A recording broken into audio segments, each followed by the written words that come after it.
So we actually use the planned beams and your cone beam CT to calculate the dose that's delivered each day, because really the biggest factor in changing how those dose distributions are actually delivered to the patient is the patient themselves. Are they in the right position? Has their shape changed? Is it an abdominal treatment where the anatomy moves around a little bit more? Do they have weight loss or tumor shrinkage or tumor growth? That sort of thing all affects the dose distribution. We do a lot of machine QA. We monitor our machines quite regularly, and we're pretty confident in our machine delivery to a much higher degree than we are necessarily in the patient setup and the patient geometry. So this finally gives you an insight into that patient geometry. The question, can the adaptive module be used without the CBCT from the day? We do require a CBCT on the first day right now in order to do these calculations, and then after that you don't have to have a cone beam every single day. It will use the most recent cone beam CT if you don't have one for that particular treatment. So if you only cone beam once a week or twice a week, you can still capture some of those trends in the patient geometry, but you might not capture a single day misalignment or a single day geometry change. So on this home page, what you're seeing at the top is all of the patient delivery information. Down at the bottom is where we put our QA plans, because those you can review those at your leisure. They aren't something that you need to know immediately if something's not going right with this. You can also set up your notifications so that it'll give you a notification here with these alerts or notifications that pre-treatment QA has been done, or that if pre-treatment QA has failed. You can set those alerts to be only telling you the things you want to hear about. You can also set it up so it'll send you an email if something is wrong and needs your attention. So what you see then down here in the QA is how many times this plan has been delivered. Red means that something in this delivery has failed your acceptance criteria, and green means that all of the beams have passed. So if I step into one of these, I can either click on the fraction itself or I can click on the plan name. It'll take me into that delivery. Let me move these out of the way, sorry. What you're seeing here, let me make the pictures bigger, is the hot-cold gamma shown over top of the measured composite image. And so we actually show you if these pixels are failing because you've measured dose that's higher than anticipated, so that'll show up as red, or colder than anticipated. So this one is that has the 27.9 gamma value here at the bottom. This one has failed almost completely cold. So it looks like information once we get in here, delivered monitor units were acceptable and dose rate was acceptable. This other information is what was collected at the imager. Meter set exposure is comparable to the MU at the imager. And so it looks like we just didn't capture the whole beam on this one, which is probably why they just re-delivered it. So if I go back to the second fraction where things passed, now we're capturing all of the MU at the imager. We've integrated 702 frames. That's just another kind of reference point. How many frames have you integrated for this beam delivery? What you see down below, we show, as I mentioned, that hot-cold gamma over top of the measured portal. We also show you an ordinary gamma map. So as I'm sure, excuse me, I'm sure you're aware, the gamma values are failing when they're above a value of 1, so that's the red pixels. But we're also showing gamma of 0.5, which means that these things are starting to disagree but not yet failing according to your gamma criteria. And we do show profiles through the measured image, X and Y profiles. And then this is what we call our gamma matrix. So for pre-treatment QA, you may have set 3% 3 millimeters, which would show up as 100% on this one. That's what would show up in that plan overview where you had the images with the little bars underneath with the gamma values. But you can see if you were to change your distance to agreement criteria or your dose difference criteria, where you start to disagree, where you start to fail. And then we actually have you set thresholds for a warning region, this yellow region, or and then an alert region, which would be red. So as I get into some of the patient plans, you'll see this will creep down a little bit. You'll have some red or some yellow, and then you might actually have some red up at the upper corner. If you want to make a report for a pre-treatment QA, you pick the delivery that you've reviewed that you're okay with, and under this actions button, you just say create a QA summary report. We have this set up in kind of a default template to show you an overview of the beams and summary of how many of the beams passed. And then for billing in the US, we actually have to show an analysis for each of the beams individually. So that's the way this is set up currently, to show additional information about each of those beams. This is all customizable. You can set how you want it for your clinic to have your report so that they're consistent.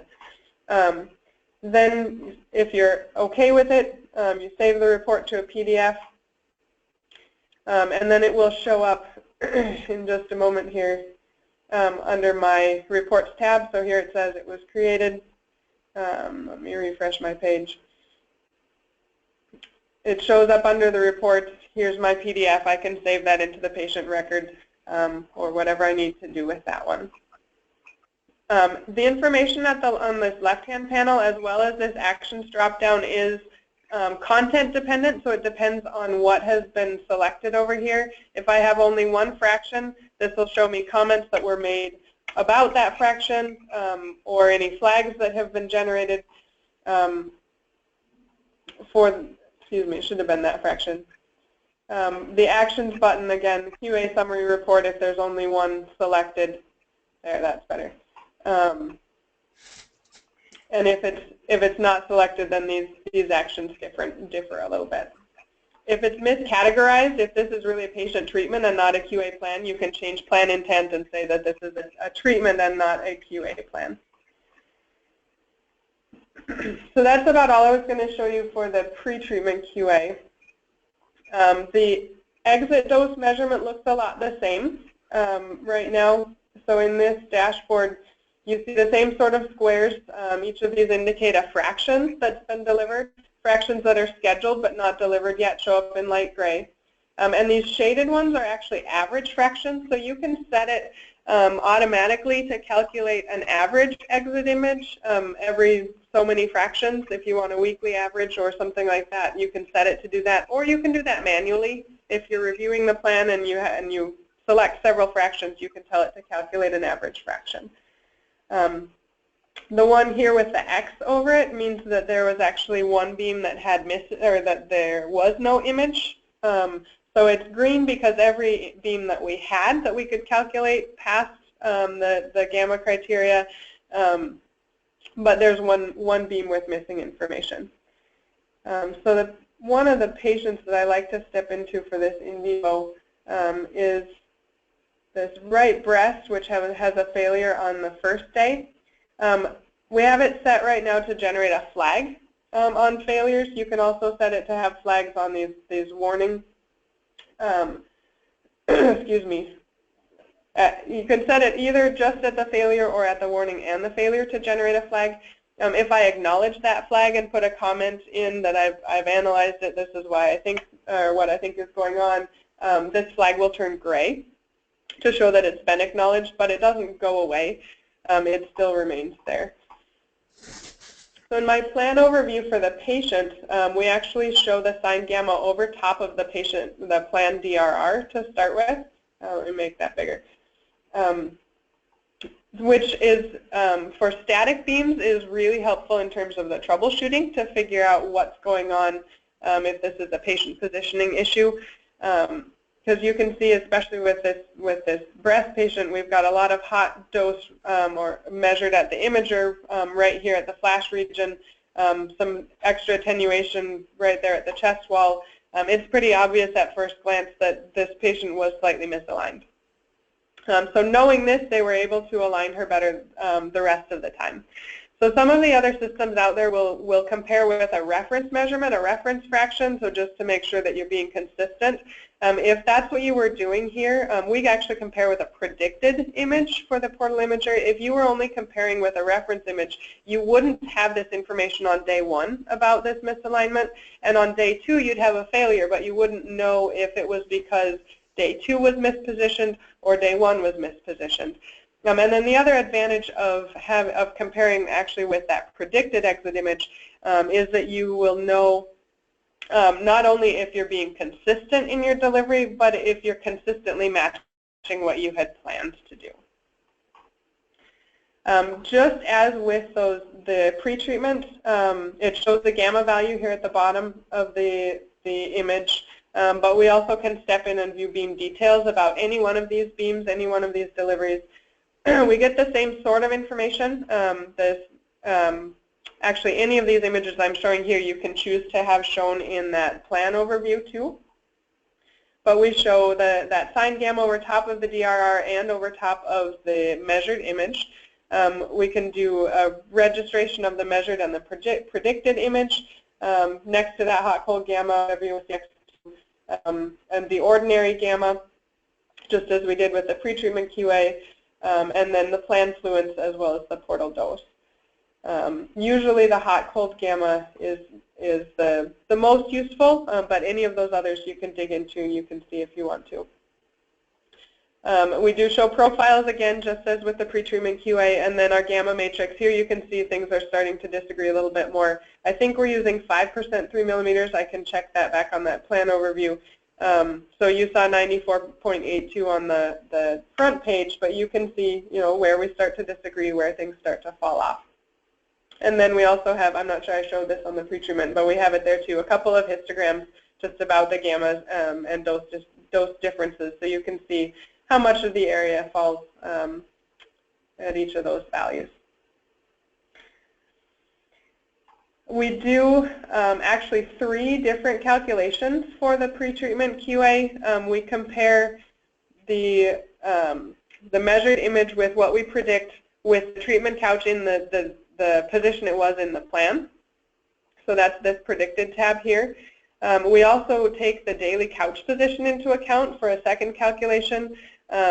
So if it is the couch itself that is causing a difference in attenuation and causing a change in that measured exit image, we can set it to account for that.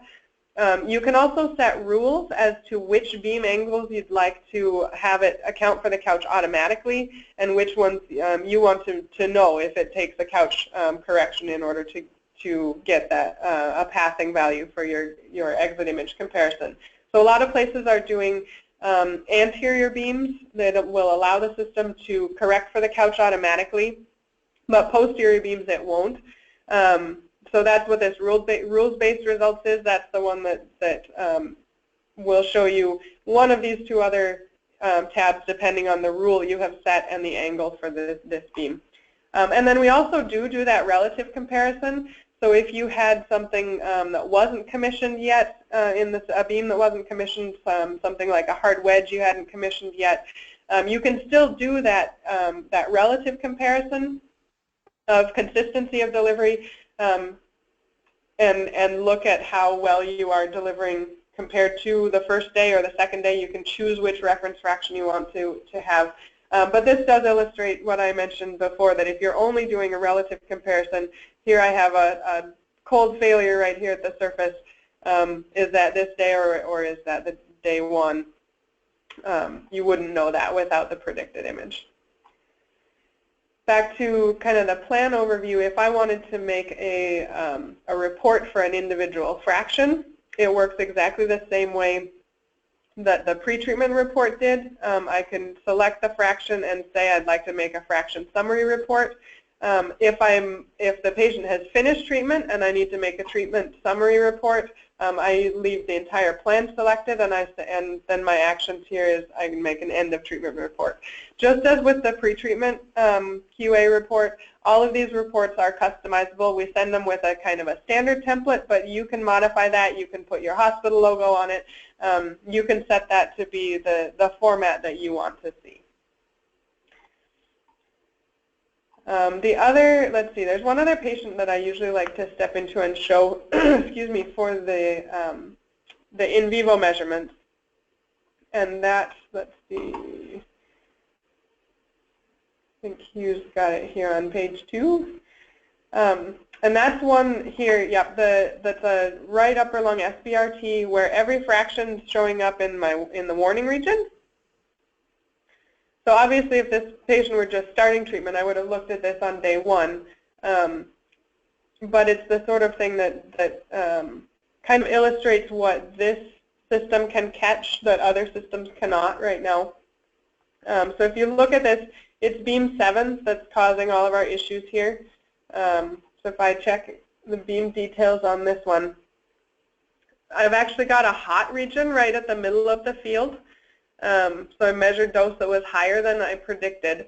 But if I look at the beam setup at the left here, you can see beam 7 goes straight through the couch rail in the plan. This was not caught in the plan review. It was something that was only caught once they did this exit measurement and compared with that predicted image. So then again, looking at my tabs up here, my relative comparison, well, I'm day 1, so that's going to be 100%.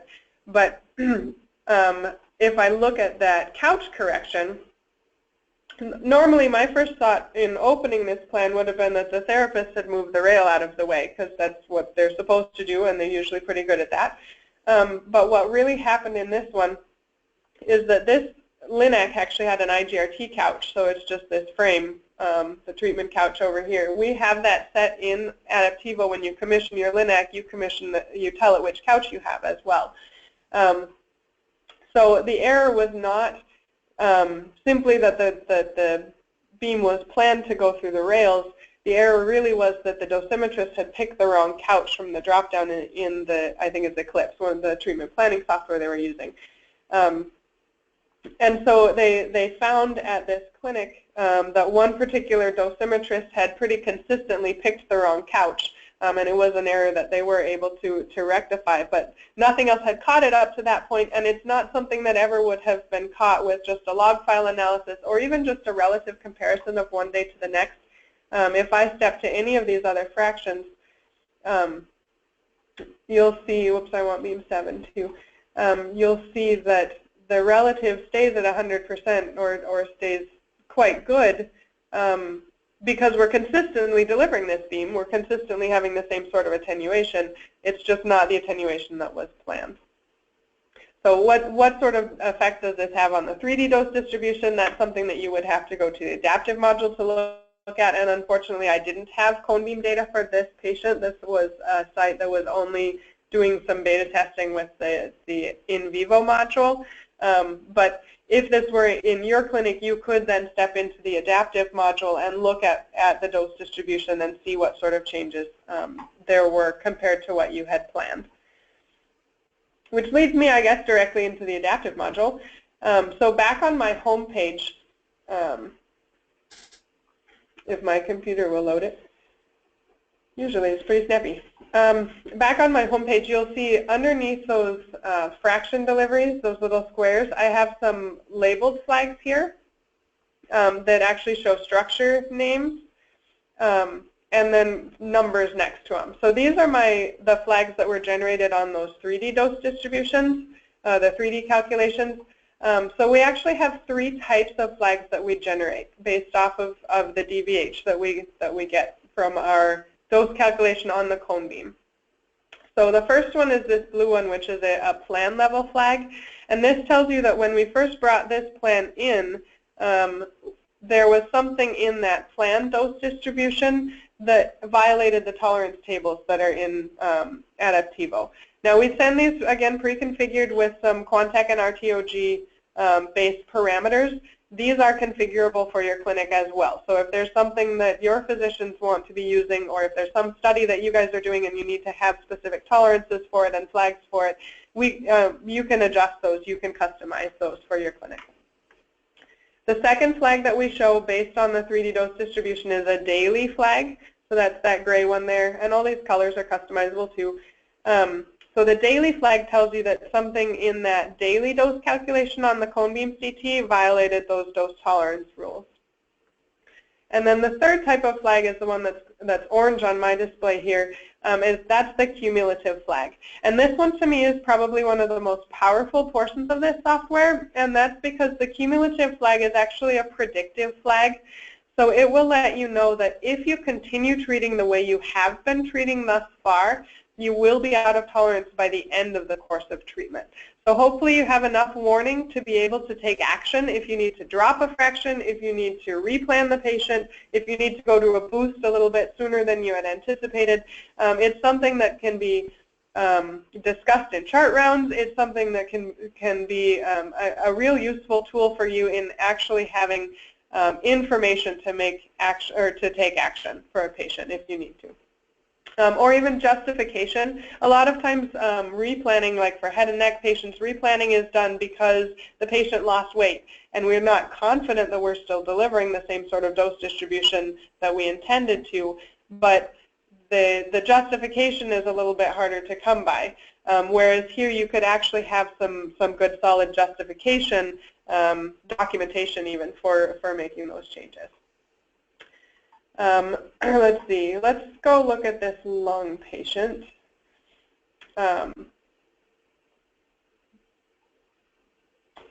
So there are a few flags here for some of the structures, but the PTV is the one that has the most flags on it right now. When you step into the adaptive module, the first thing that you see is the DVHs. My computer's being slow again. Must be our internet connection.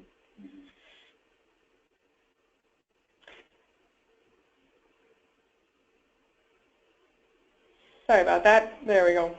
So if I had clicked on that flag rather than on the plan name, it would have taken me just straight to this tab. If you have adaptive data, it's shown right next to the in vivo data in the plan overview, so you can swap back and forth within the same patient plan as you need to.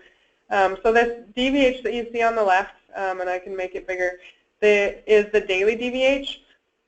So the dots, the circles, are today's dose calculated on today's cone beam CT. The dashed line is that same dose mapped back to the planning CT, and then the solid line is the plan. So how we do that mapping, we actually use a deformable registration algorithm in order to map the planning CT onto the cone beam, just to be able to drop the contours onto the cone beam CT. So you don't have to contour the cone beam each day. We actually, with all of these modules, we listen to your R&V system, and when we discover that a new treatment has been delivered, whether that's a pre-treatment QA delivery or an actual patient delivery, we'll pull down all of the associated information with that delivery. So the plan information, the dose, you do have to export your dose from your planning system to your R&V system, but we can get the dose distribution from there for the plan dose, the plan beams, any exit images or EPID images that have been collected, and the most recent cone beam CT, and then we'll do all those calculations and then notify you if there's something that's outside your tolerances or that you've been asked to be notified for. So when we do that, we'll do that deformable registration, drop the contours onto the cone beam, and then we use the planned beams to do a calculation on that cone beam CT. So that's where those dots come from, those circles. And then we use the exact same deformation map to take the 3D dose distribution back onto the planning CT. And the reason we do that is so that we have a common geometry so that we can add together every day's treatment in order to get the cumulative distribution.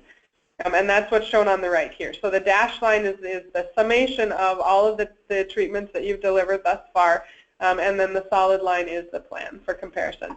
I can step back through any of the previous fractions, either by clicking on any one of them or by using my arrow keys to go through it. With this patient, fraction 36 had a pretty massive undercoverage of the target. So these are my CTV DVHs for my daily distribution. Here's where they ought to be, up here in the plan. So I can go, before I even open the 3D viewers, I'll definitely show you the 3D viewers. I can scroll down or click on any of these ROIs over here and look at some detailed plots for these organs. So this first one, treatment dose point, this is actually a snapshot of your DVH. So you're looking at these points off the DVH for each of the fractions that have been delivered. So you can see how things tend to track fairly well, and then we've got a spike down, and then we tend to track, and then we have undercoverage. This is my PTV I'm looking at. So fraction 36 is the worst of these spikes. As we saw, those DVHs were pretty low. You can see this second plot is exactly the same thing, but for the cumulative DVH. Here, instead of having a dose scale, we actually do a ratio of the cumulative to the planned DVH values. So ideally, everything would be tracking right here at 1. But you can see at each of these offsets how that affected the cumulative DVH. And if I were actually back up at the top, if I were analyzing this on the day of an error, I would probably step back to the day before on the DVHs and see what that cumulative DVH looked like. And then step back into today's DVH and say, well, how did that really affect my cumulative DVH? Is this something that I need to start being worried about, or is this something that might get washed out in the noise? Image percentage on my detail plots show me how much of this particular structure was within the field of view of the cone beam on each of the fractions. So this gives you an idea of how well you've captured those daily geometry changes. Volume of the structure will let you know if it's trending, if the tumor's growing, or if the patient's losing weight, then you might see trends in this volume. And then this displacement plot tells me a lot about where the structure was. So on fraction 36, I have an inferior-superior displacement of almost 3 centimeters. So even without opening that 3D viewer, I have a pretty good idea that there's probably a misalignment on this particular day. The 3D viewers are accessible through these buttons at the top. So if I open the fraction viewer for this patient, I think I have it here. You can look at this in any orientation. You can scroll through slices. You can review any of the information that's shown here that you wish to. So at the upper left, what you're seeing in this daily viewer is the image registration for fraction 1 that we're looking at right now. You can see the field of view of the cone beam and how it registered in that treatment position with the planning image. On the right, we have what we call our merge CT. So anywhere we had that cone beam CT, we splice it into the planning CT. And that merge CT is then what we use for our calculation. So in case your field of view isn't quite large enough to capture the whole patient, or is shorter than the length of a particular structure, we can still calculate dose. You just need to be aware that we're not actually capturing all of the daily variations outside the field of view of the cone beam. So up at this upper right, we show the contours that have been put onto this using that deformable registration and the plan image. So I can turn my color wash off. You can assess the quality of the deformation by looking at all the contours. I'm going to go back to where you can see the tumor well. And then you can look at the dose distribution. Bottom left is today's dose mapped back to the planning image. So this is the planning image with planned ROIs, and then the deformed dose from today. And then this is the plan, just for comparison. I can step through also any of the fractions. So I can page down through fractions. So I won't take too much time. Actually, we'll jump a bit. Fraction 36 was the one we were interested in.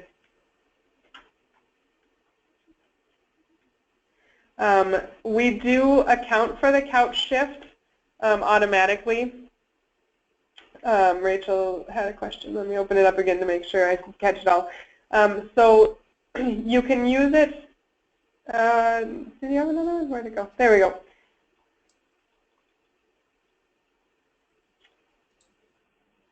Oh, sorry, I missed your comment about the VMAT plan. I can definitely show you a VMAT plan for the exit image. This one is a VMAT plan, I believe. You had a question about the PDFs. I don't remember the size of the PDFs. I don't think they're huge. Yeah, we can send you a couple of sample reports. I can check, or I can check in just a minute here and let you know how big those are. We can't manually adjust the contours on the cone beam at this point because we need to be able to tie that to the deformation map. So we're working on hopefully in the future allowing you to tweak that and have it also tweak that deformation so that we're properly taking the dose back to the planning image. And then the other question is, oh, more than one plan per patient. We can add plans together if they're treated under the same treatment course. So that's the requirement at the moment. So as long as, if you go to a boost on a patient or if you replan the patient, as long as you put that under the same treatment course, that second plan will start with the doses that you left off with in the first plan, and your flags for cumulative will be based on the summation of those and not just the boost plan by itself. Because if you're looking at like a rectal tolerance of 70 gray, you don't really care in the boost plan if you've given 11 of 10 gray at one point. You want to know if you're up to 71 of that 70 gray tolerance in the cumulative projection. So we do allow that. I'm not sure in terms of the images for the correct plan.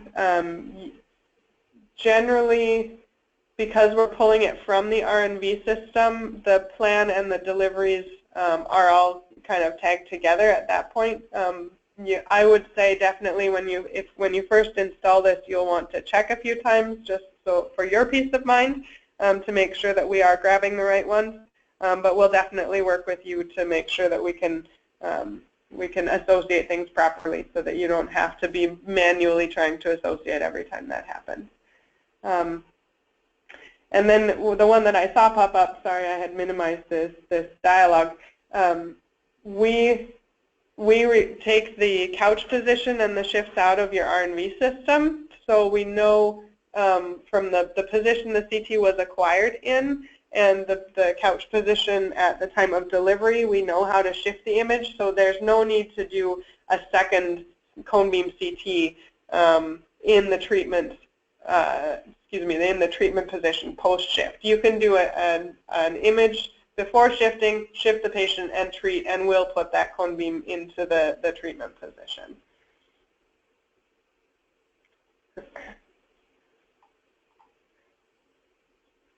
If you treat on separate Linacs, unmatched, yes, we can add doses together. That's not a problem.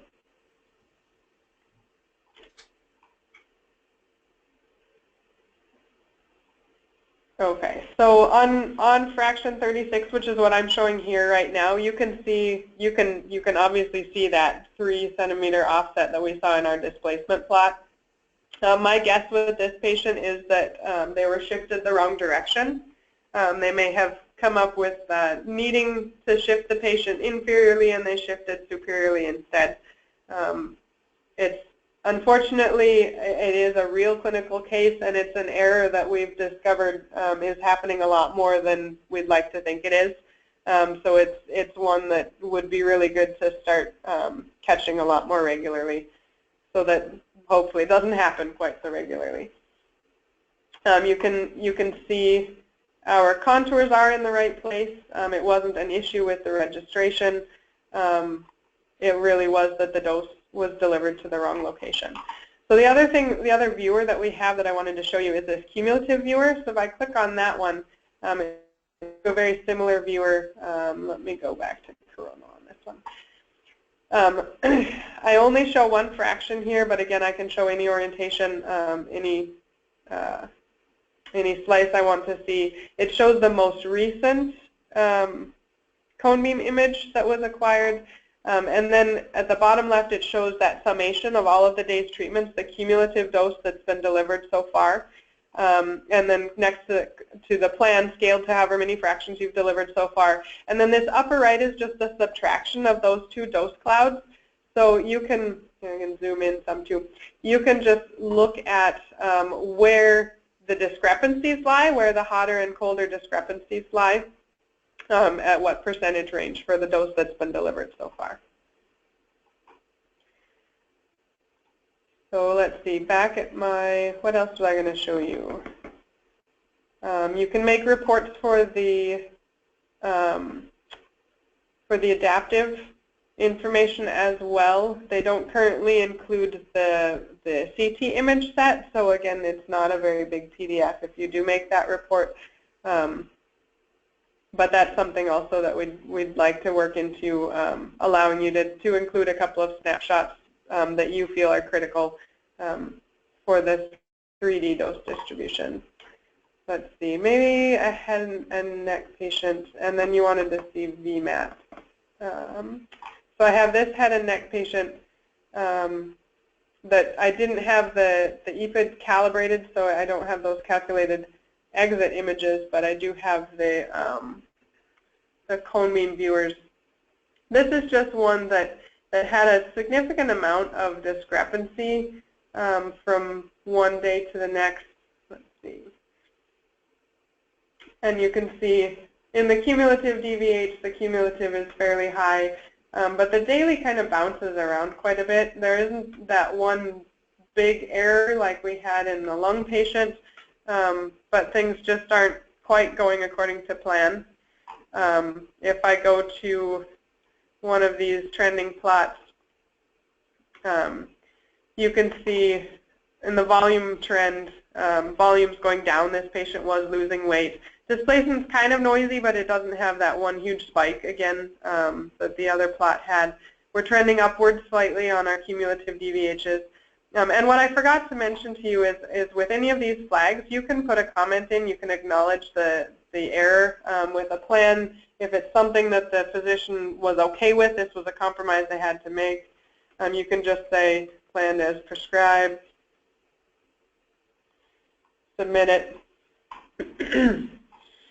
And now it shows that I've acknowledged this error. It doesn't completely eliminate this count of flags because we want there to be a paper trail if somebody else is auditing you or if another physicist is coming in to see what's going on or physician with a particular plan. We want them to know that there was a flag generated, and then they can see who acknowledged it, what they said, what time, and what action was chosen for that.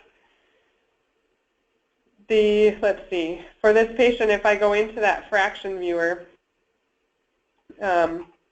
and step through just one fraction to the next, you can see there's actually quite a bit of motion for this patient.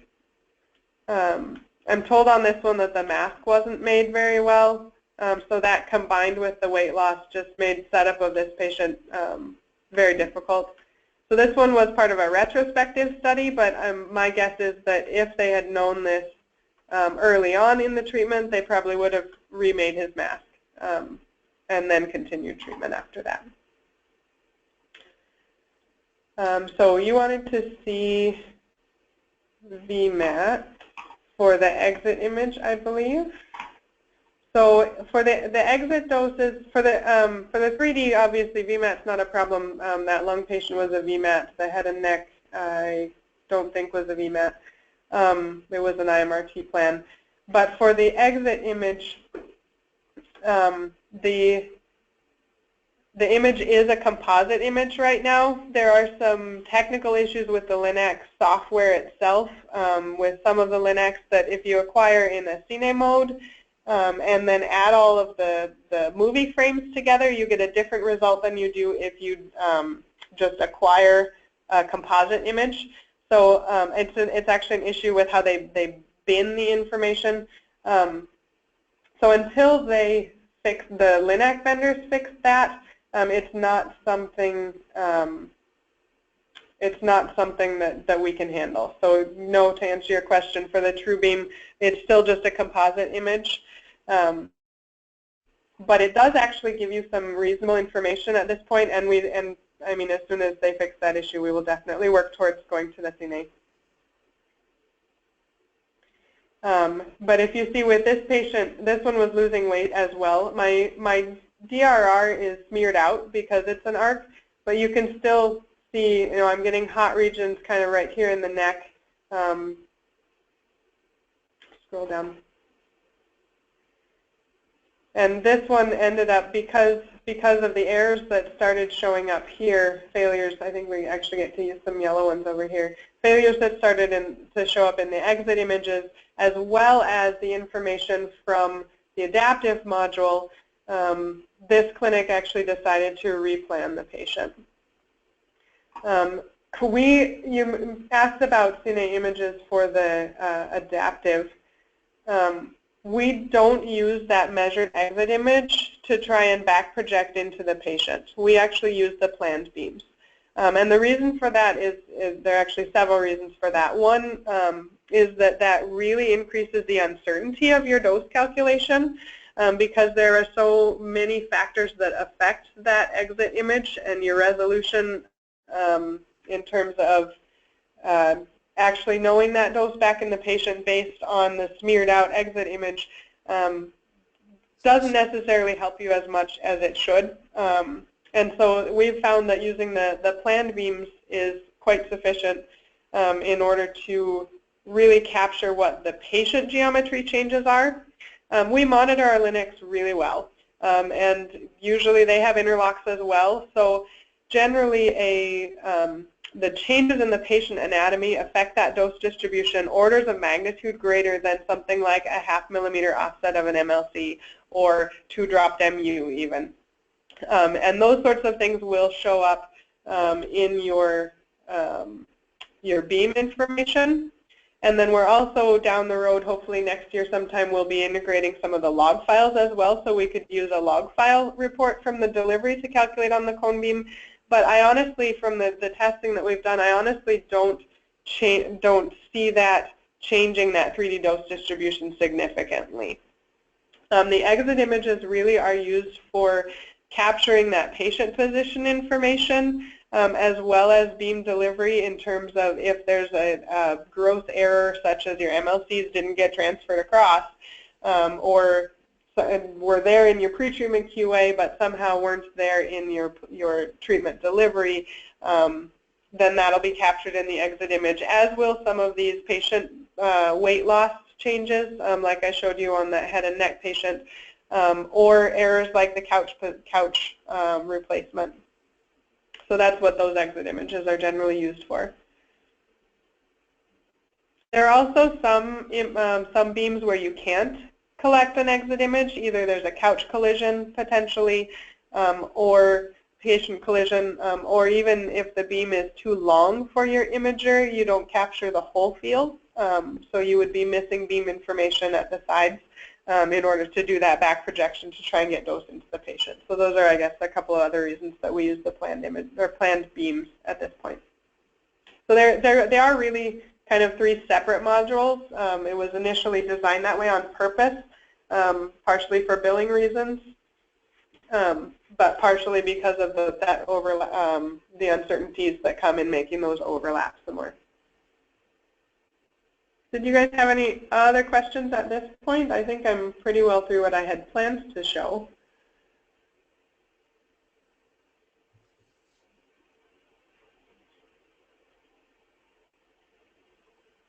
That's correct. The planned beams are used with the cone beam to calculate the 3D dose.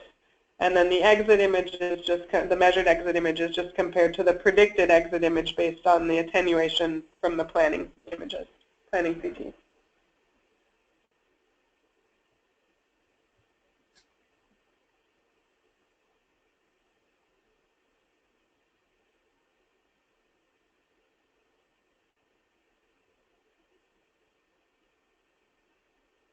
Yes, that's correct.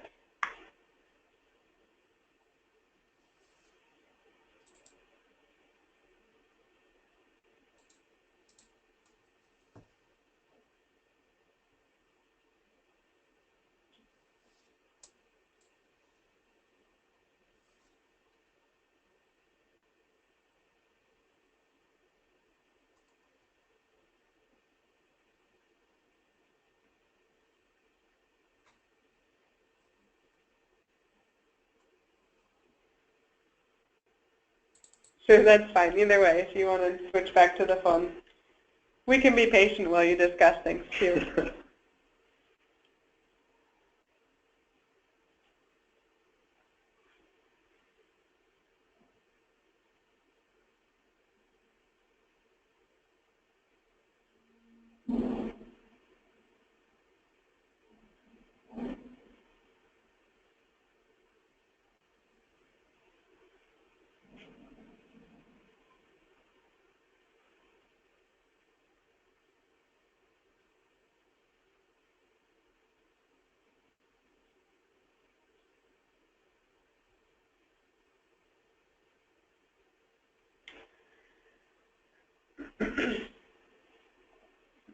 I don't have a good way right now to correct for daily LINAC output variation in the QA mode. Are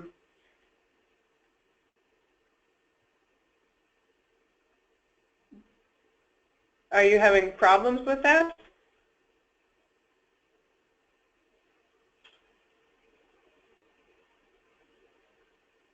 I guess, has that been significant enough for you that you've been failing your pretreatment QA?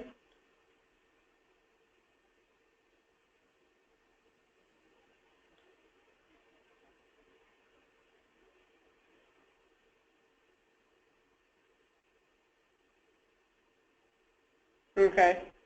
Is that on one of your older machines, or is that still, or is that one of the newer TrueBeams? Sure. So the nice part about the pretreatment QA measurements too, and the exit image, is that we do use a calibration for the imager.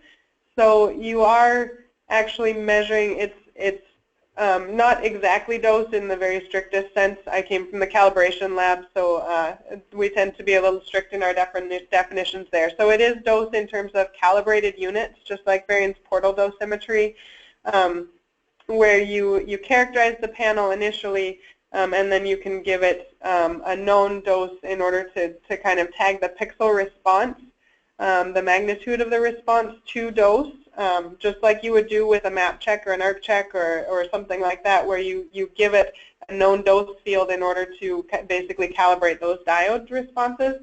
And so after that, when you make a measurement, you will actually capture some of those variations in dose. I'm getting feedback, sorry. You must have dialed in on the phone. You'll capture some of those variations in dose output from your LINAC. But no, it doesn't necessarily show up as anything other than you're measuring slightly hot or you're measuring slightly cold today.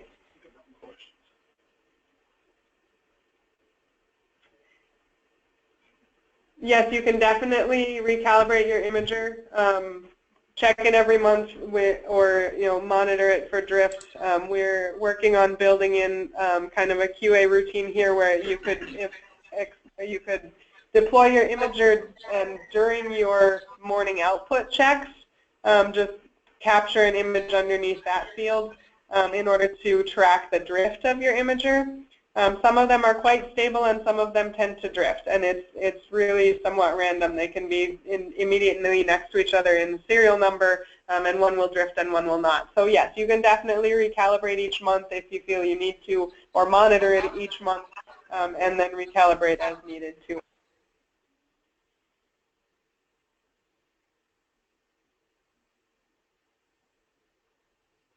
Yeah, I see. We don't have you recalibrate for each QA measurement, so you're right. We wouldn't necessarily cancel that out right now. I will have to check if it's in this version or the next one. I mean, excuse me, the version that we're working on right now of version 1.1, or if it'll be the next release after that.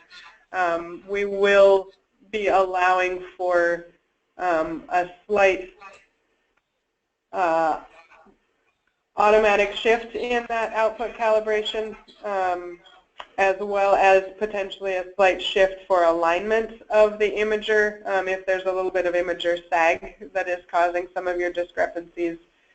You can set the thresholds for those, but I'm not sure. That might not be out in our November release, but it may be out by early next year.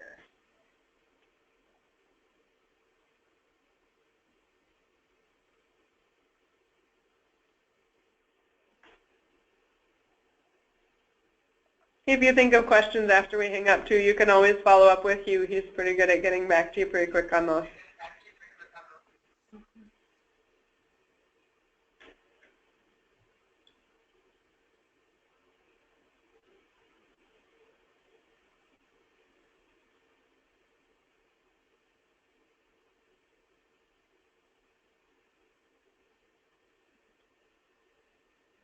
Yes, that's another one that isn't in the one that we'll be releasing. The second version we'll be releasing in November, but it probably will be by early next year. We will definitely be integrating that 3D dose calculation into the pretreatment QA as well. It's something that we've had requests from a lot of different folks, and I think it's a very reasonable request to include that as part of the pretreatment QA. So we are building that in.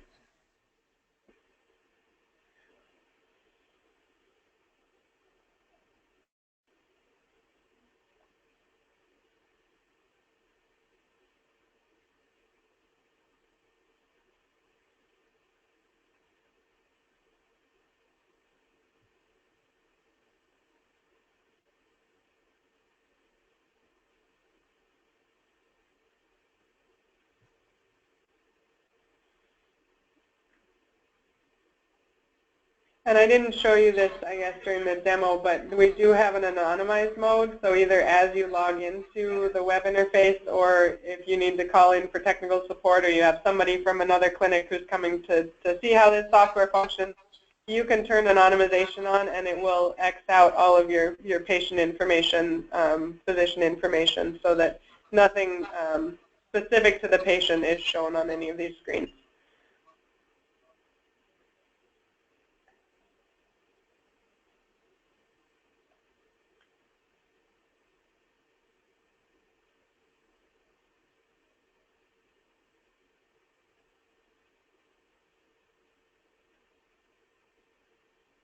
Yes, that's correct. Or if you're getting online support and you'd like to show us what you're seeing before you do a screen share with us, you can turn your anonymization on. We also have some troubleshooting information. If you're having problems, there's a way to make a log report of what's been going on with patients without including any of the patient-specific information, and then you could send us that anonymized log as well.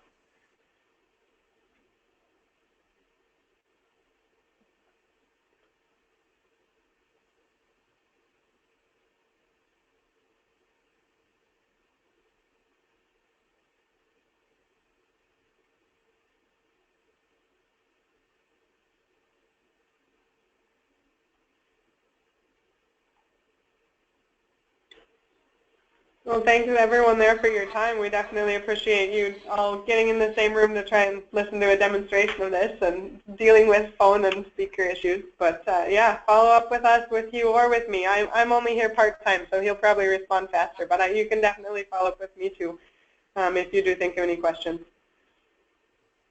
And then Rachel, if you do, I know you mentioned that someone was not available today. They're out ill. We did record this as well, so I can send you the link to the recording of the demo.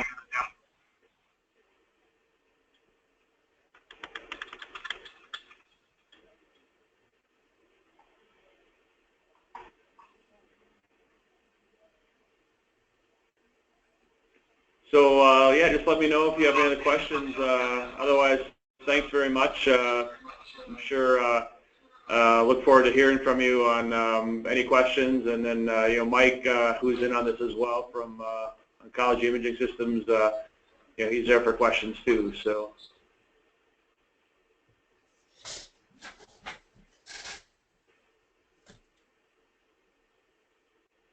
Thanks very much. Bye-bye.